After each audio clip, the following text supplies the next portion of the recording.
My wife hid her secret child from me for 3 years, so I left her, took the house, and sent divorce papers on the kid's birthday. I'm a 34-year-old guy, and for most of my marriage, I thought I'd found peace. Not the kind that comes from excitement or adventure, but the quiet kind. The kind where you come home after a long day, kick off your boots, and know someone's waiting for you.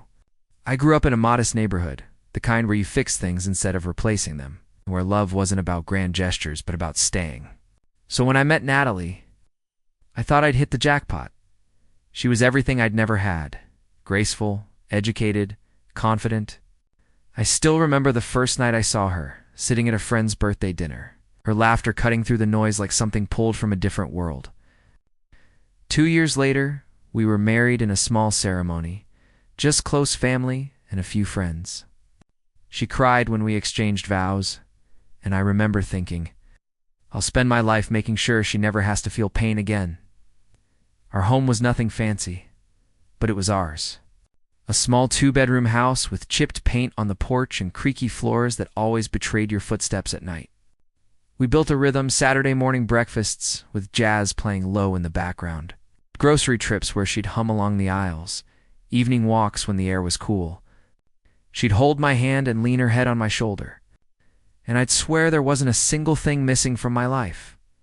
We dreamed about kids, about maybe moving to a bigger place someday, but there was never any rush. Everything felt right, predictable in the best way. The kind of life you don't question because it feels safe. If someone told me then that she was hiding a child from me, I would have laughed in their face.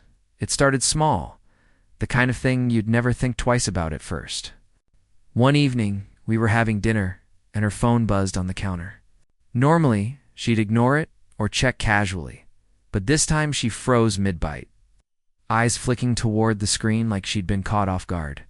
"Just work," she said, smiling too quickly, before getting up to take the call in the hallway. Her voice was low, muffled, but I caught fragments, soft, careful tones. Not the way you talk to a coworker. I remember staring at my plate long after she left the room. It wasn't jealousy, I trusted her, but something about that moment stuck. When she came back, she was cheerful again, almost too cheerful, pouring me more wine and changing the subject to a vacation she wanted us to take. I brushed it off. Everyone gets strange calls sometimes. A few days later, I came home early from work. She didn't hear me come in. She was sitting on the couch, typing fast on her phone, her expression tight. When she noticed me, she locked the screen so quickly it felt rehearsed. "Hey, you're home early," she said, smiling that same smile practiced, bright, fake. Then came the envelope. It was delivered to our house on a Friday afternoon, a plain, cream-colored envelope with her maiden name on it.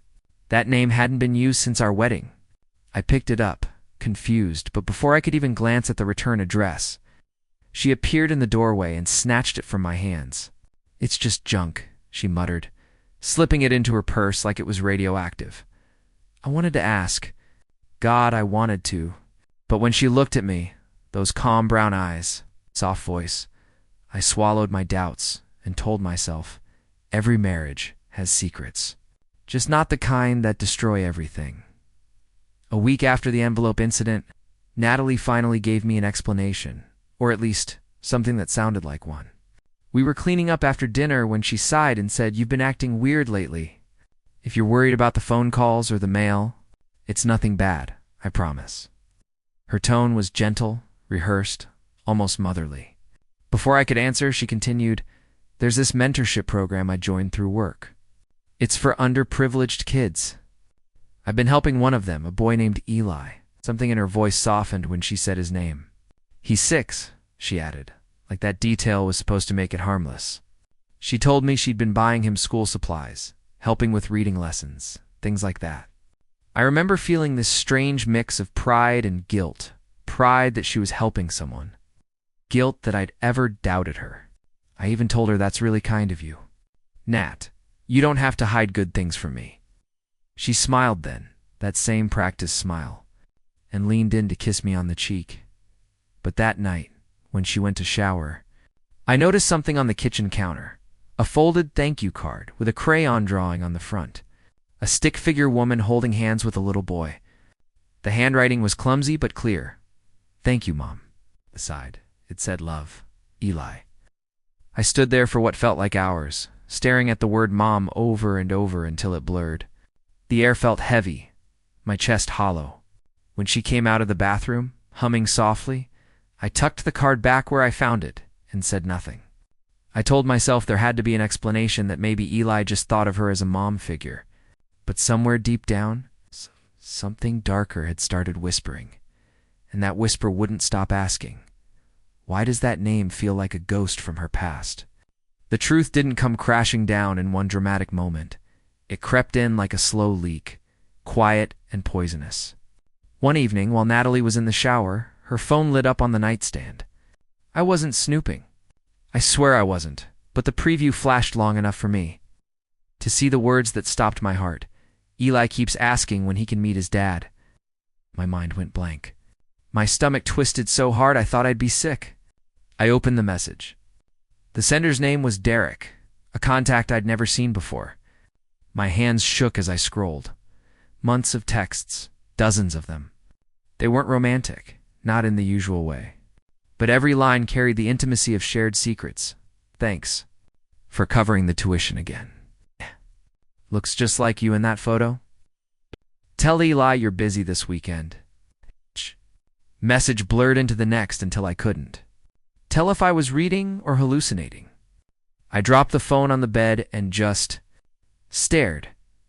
When she walked out, towel wrapped around her hair. She noticed immediately. What's wrong? She asked, her voice calm.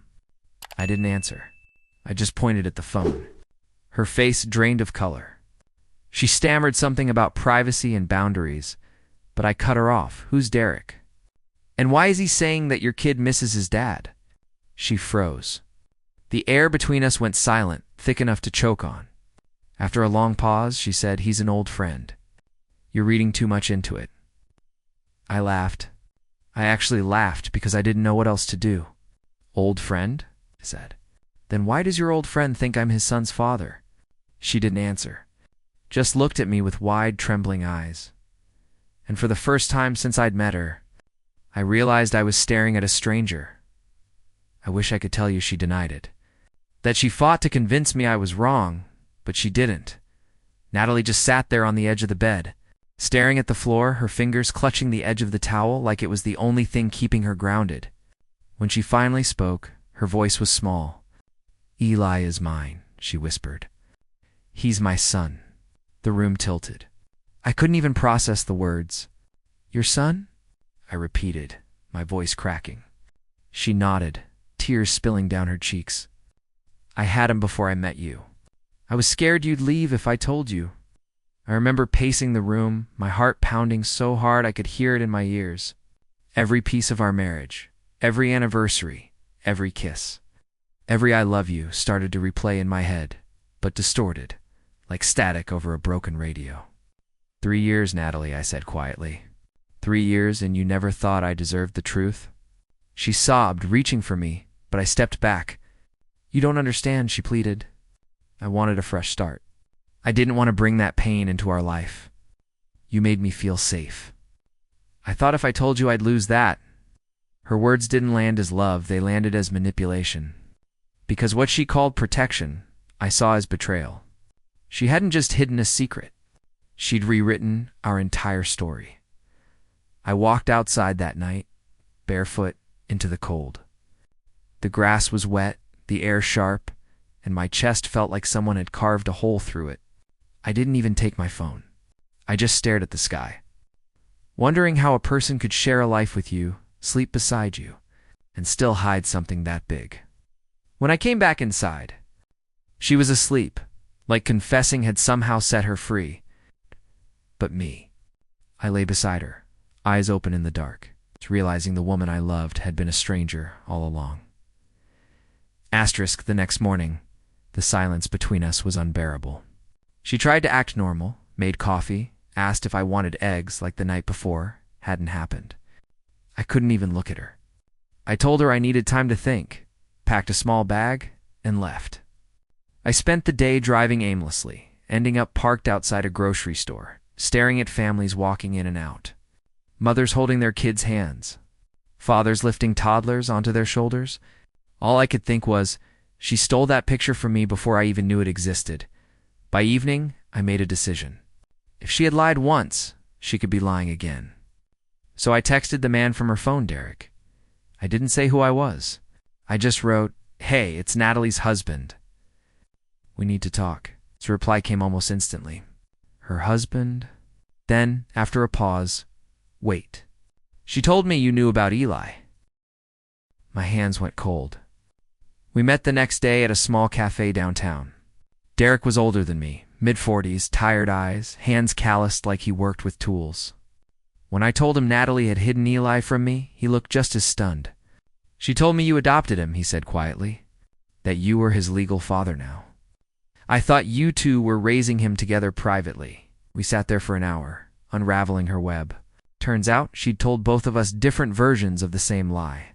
To me, she hid her past. To him, she rewrote her present.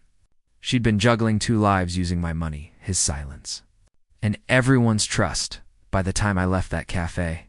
My grief had turned to something sharper.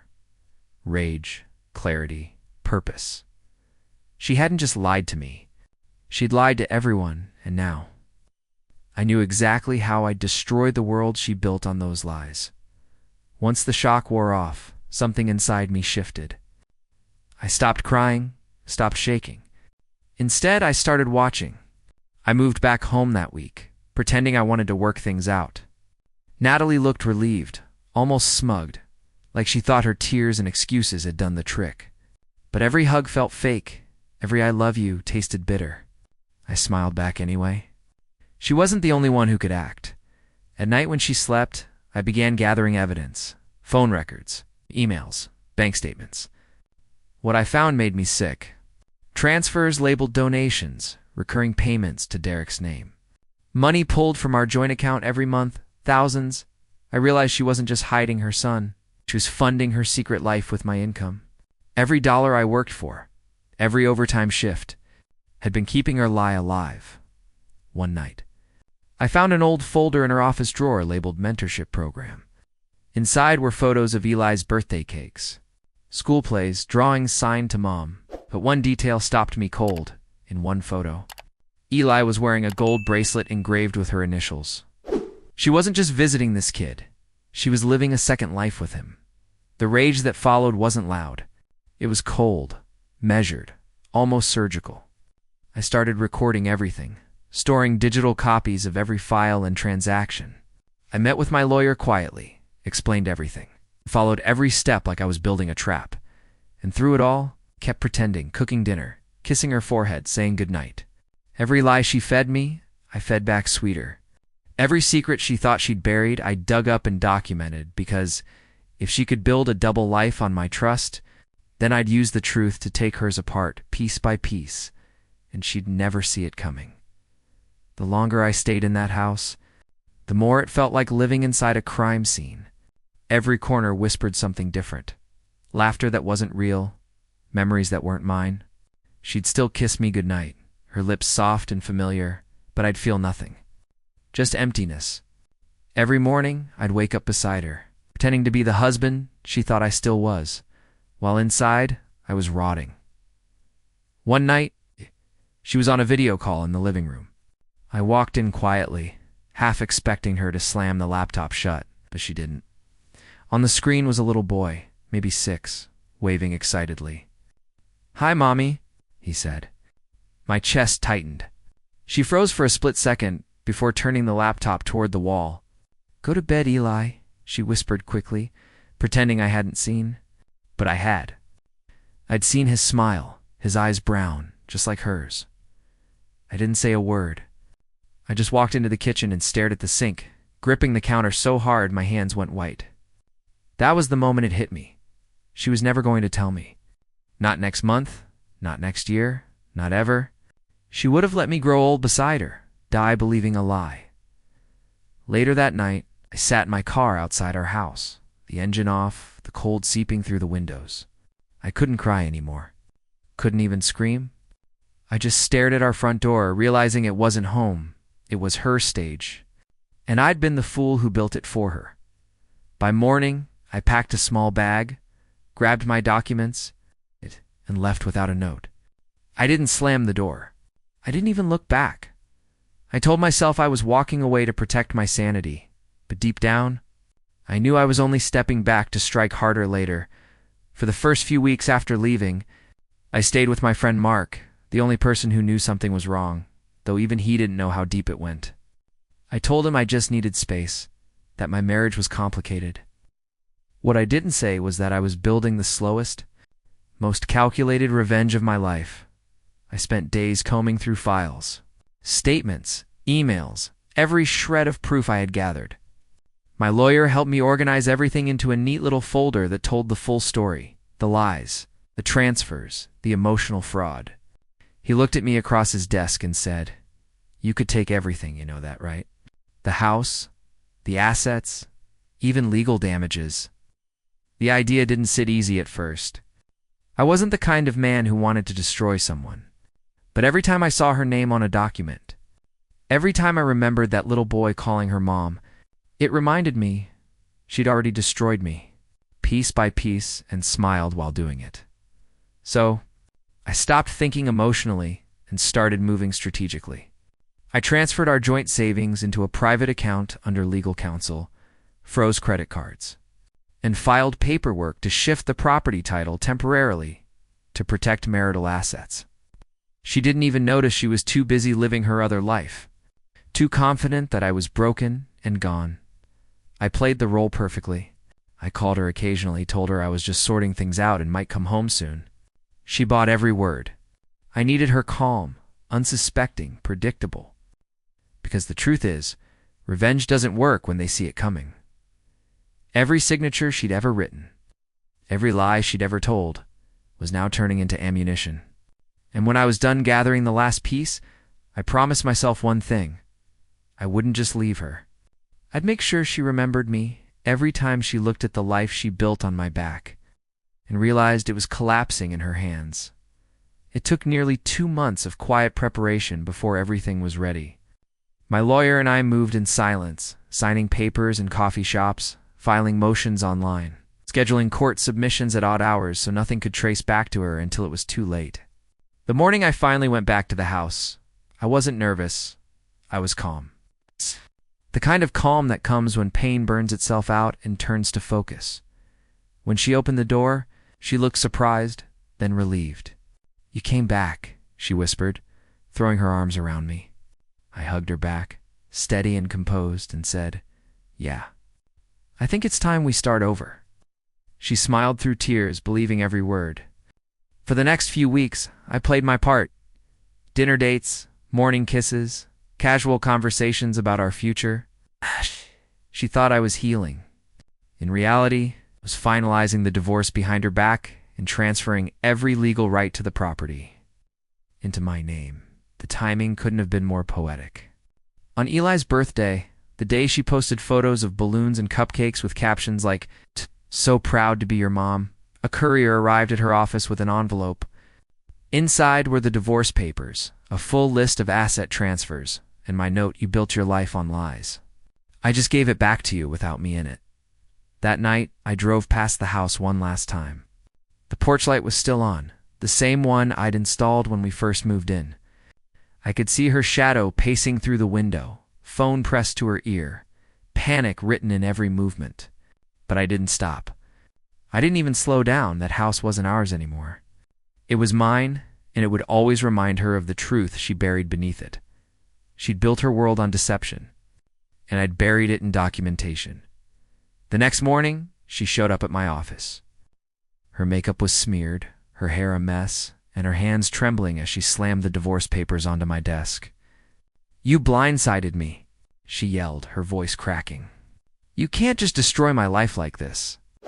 I looked up from my chair, calm, deliberate. "I didn't destroy your life, Natalie. You did. I just stopped funding it." Her face crumpled. "I was scared," she said, dropping into the chair opposite me.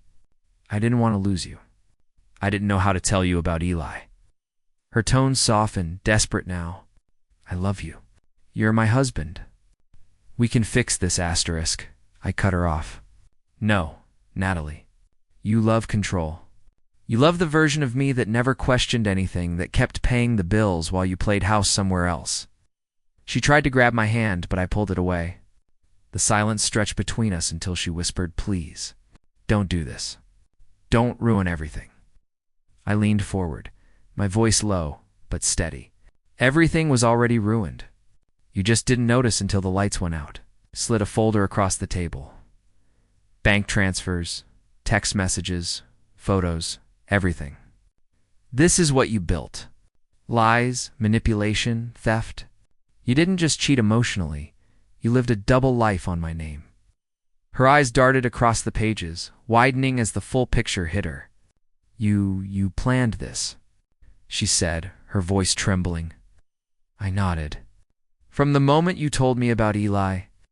For a long moment, she just sat there, silent. Then she whispered, "You're not the man I married." I stood up, straightened my jacket, and said quietly, "No, Natalie. The man you married was too kind to see the truth. This one, he learned from you." Then I walked out, leaving her sitting in the ruins of the world she built. The weeks that followed felt strangely quiet, almost too quiet. No more late-night arguments. No pretending. No rehearsed smiles over cold dinners. Just silence and space, the kind that hurts at first, but eventually starts to heal you. I moved into a small apartment downtown, nothing fancy, just a couch, a coffee machine, and a view of the skyline that looked different every morning. For the first time in years, I could breathe without second-guessing who I was sharing the air with. Natalie tried calling for a while. Voicemails, texts, even emails that started with, "I know I made mistakes," and ended with, "Eli misses you." I didn't respond. I didn't need to. Some stories don't need closure from both sides. They just need one person brave enough to stop rewriting them. My lawyer finalized the divorce within a month. The house, the savings, everything we'd built on my back was legally mine now. But the victory didn't feel like triumph. It felt like release. One evening, I drove back to that old neighborhood, parked a few houses down from what used to be our home. The porch light was off this time, the curtains drawn. I sat there for a long time, remembering the man I used to be, the one who believed love could survive any secret. That man was gone now, and honestly, he needed to be. As I pulled away, I realized revenge hadn't given me peace. Truth had. I didn't win because I took her house or her comfort. I won because I walked away with my dignity intact. Some wounds don't need to bleed to scar you. Some lessons don't need to hurt to change you. She hid her past to protect herself. I exposed it to protect my future, and on her son's birthday, it's the day she celebrated her lies, I finally gave myself the gift of freedom.